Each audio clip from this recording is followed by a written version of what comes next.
we were 5 people to start with. We actually, this is one of our values is community, and it was a challenge because we were 5 people and we all had some different ideas about how we were going to go forward and what we would do in Moldova. We spent the first probably 2 months just exploring and visiting and interviewing different organizations that were already working with vulnerable populations in Moldova, and praying together about where God was leading us.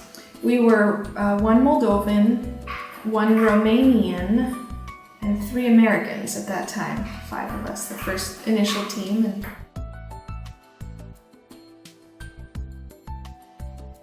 with homework and people who needed remedial math and reading, tutoring, that type of thing.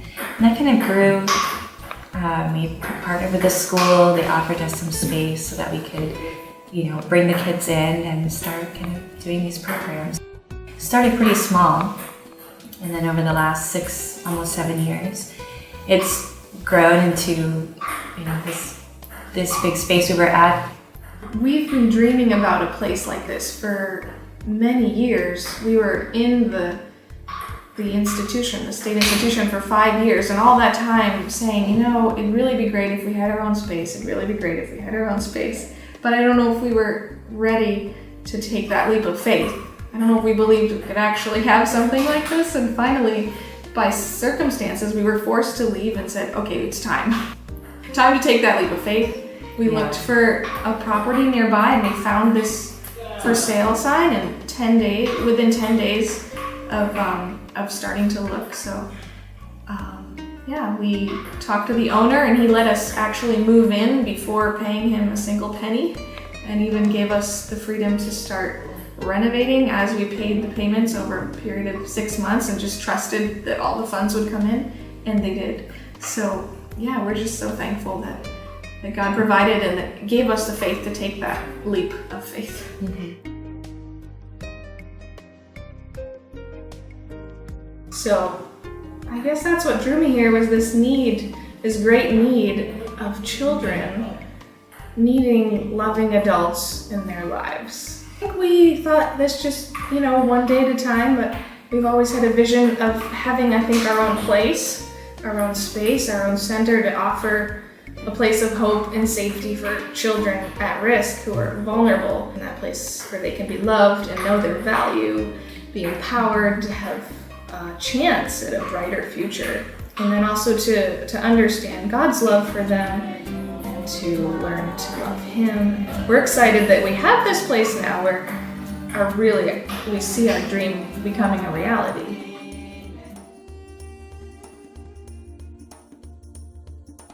Think of it, 3 different children, all of them at risk, but as far as when they're coming through our doors and their life experience, like the boys that we work with now that were previously on the street, they have either lived for a few years or maybe just a few months, run away from, and they've come to Chisinau. So what we hope to offer them is reintegration into society, a place of hope and safety and comfort, but also a place where they can be helped, or we can walk with them to get back into school, to be able to grow and heal holistically.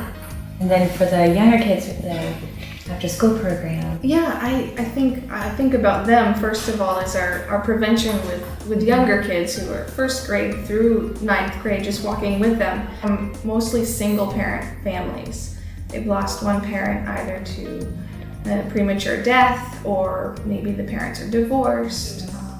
Some of them have both parents divorced and both working abroad, and they live with grandma. Situations like this, I'd say, are pretty common, where they're not in a family where they have both parents present, and then sometimes there's alcoholism in the family and other challenges that come along with just really grinding out existence on a very small salary, or maybe unemployed, these sort of situations. So these are the situations our kids are coming from.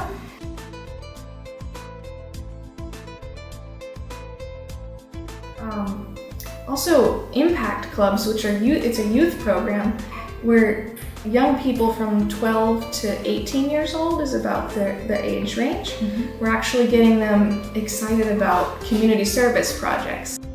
As they give back and see, oh, I can do something for my community, not just receive. They actually are learning responsibility and trust and teamwork and all these things, and becoming responsible, hopefully, leaders of tomorrow for Moldova. That's it.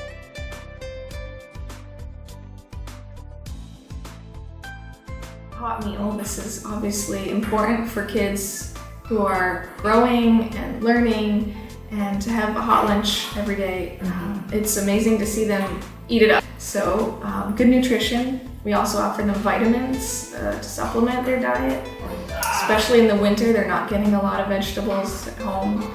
The diet is pretty basic. We also do homework tutoring with all the kids. Some of them we do individual because they really need one-on-one help to kind of either get up to grade level or recover grades that they've even fallen behind in.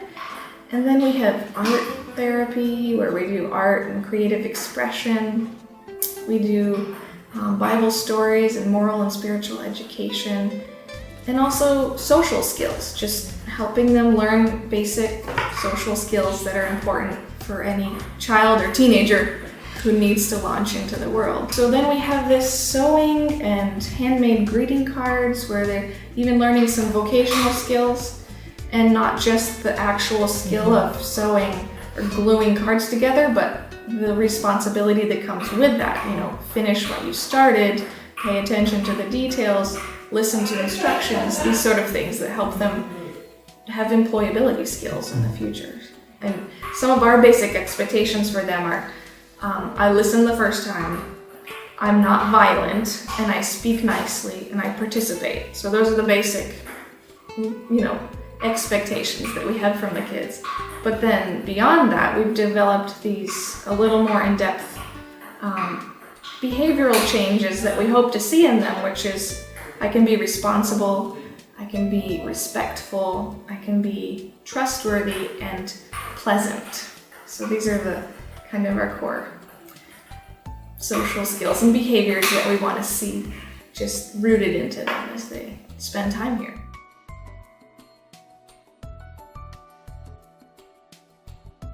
I think in work like this with kids and just activity and people, there's always a need for more people to come and plug in with their specific gifts, no matter what it is. Whether it's, I would like to teach the kids how to cook some food. We have a volunteer doing that on the weekends with our boys. And we have another girl who comes once a week and she does an art class, which is excellent. We love art, but we have so many things going on that we really need more creative people to come and say, I'd like to do art with the kids. We need someone for the sewing program to really take that to the next level, who's good at sewing, who would like to come and teach our kids to sew and turn this into a social business. And with social media and web page, we don't have anybody on staff. So we're just, we do what we can. But any kind of person that loves that sort of thing would like to help us keep our work before the eyes of the world, and that's also a need as well. And then we also have, these impact clubs that again are based on volunteers, where a group of 10 to 15 youth get together just once a week, and they, over the space of a semester, come up with a service learning project for their community. And so we always need, or would love, more volunteers who just want to get involved in a youth club and volunteer, do some group games, but also go alongside these youth as they're learning some really important life skills. So I'd say there's always needs, and we always are looking for more people, but that's kind of, in a nutshell, the needs I can think of right now.